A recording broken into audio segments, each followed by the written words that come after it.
Je repasse la parole à Frédéric Vauchon pour un sujet là on a parlé de sujets un petit peu du passé là avec les rétrocessions pour régulariser des situations.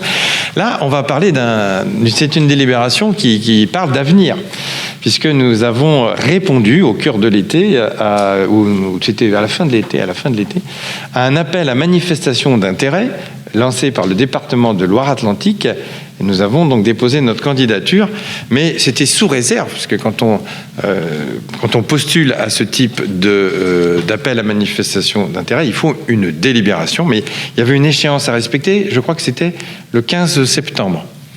Et nous n'avions pas de conseil municipal, je dis ça de mémoire, Monsieur Bonneau, il fallait répondre avant une date, donc je crois que c'était le 15 septembre. Nous l'avons fait, bien entendu, pour ne pas perdre notre tour, mais aujourd'hui, il s'agit maintenant de délibérer, parce que nous l'avons fait sous réserve d'avoir la délibération du conseil.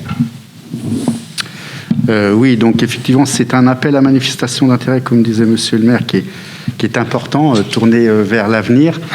Et je pense que c'est un appel à projet qui tombe bien, c'est la bonne période, en début de mandature, de pouvoir effectivement porter une réflexion sur le cœur de bourg, qui est le cœur de ville, et qui va permettre vraiment d'avoir ce point de réflexion pour nous projeter sur plusieurs années. Donc c'est un appel à manifestation d'intérêt, donc un appel à projet, lancé par le département de Loire-Atlantique.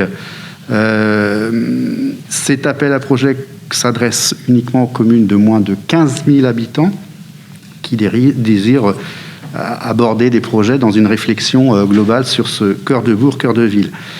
Donc la réflexion est phasée en deux temps, une réflexion d'étude sur une réflexion globale avec l'objectif d'établir un plan guide opérationnel qui va planifier, suite à cette réflexion, les éléments pour atteindre effectivement l'idée d'un projet pour la requalification du centre-bourg avec l'ensemble des fonctionnalités qui font la centralité de ces bourgs.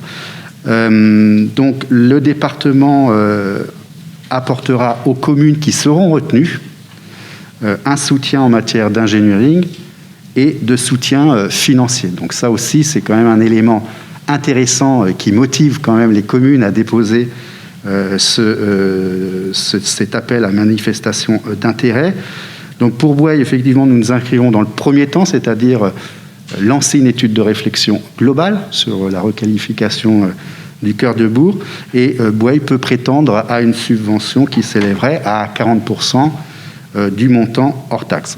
Pour ce qui concerne les actions d'investissement, ça sera un deuxième temps, puisque l'étude, c'est l'objet même de planifier ces opérations d'investissement. Donc il est proposé d'autoriser le maire à déposer ce dossier de candidature au département de Loire-Atlantique au titre de l'année 2020. Vous précisez que bien évidemment cette démarche-là, elle ne se fera pas en circuit fermé. On va réfléchir entre élus de nos deux groupes, en commission, sur ce que l'on met dans cet aménagement, cette évolution de notre bourg, un bourg qu'on conçoit assez élargi d'ailleurs, mais on est convaincu, et c'est ce qu'on a toujours pratiqué ces dernières années, de la nécessité, de l'importance d'une concertation avec nos concitoyens. Donc ce sera une démarche, comme on avait fait la démarche Bouaye 2030, avec diffusion de documents dans toutes les boîtes aux lettres, association avec des réunions publiques, alors réunions publiques en mode Covid, parce qu'il faudra qu'on trouve aussi des modes adaptés pour faire de la concertation sans être trop nombreux dans une salle. Ça devient aujourd'hui compliqué, mais il faudra qu'on mette un peu d'imagination pour voir comment le faire.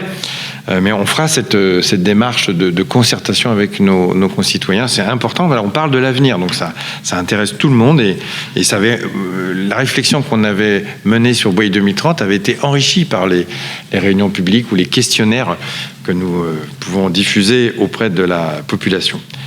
Donc c'est vraiment quelque chose d'assez, je pense, porteur, et comme tu l'as dit, en début de mandat, je crois que c'est assez intéressant, parce que après, une fois qu'on aura défini le plan d'action, on sait bien que les actions ne se font pas sur un an, peut-être même pas sur un mandat, mais ça donne des perspectives, et chaque année, on y mettra les crédits que nous pourrons, et d'autant plus que nous aurons peut-être des aides.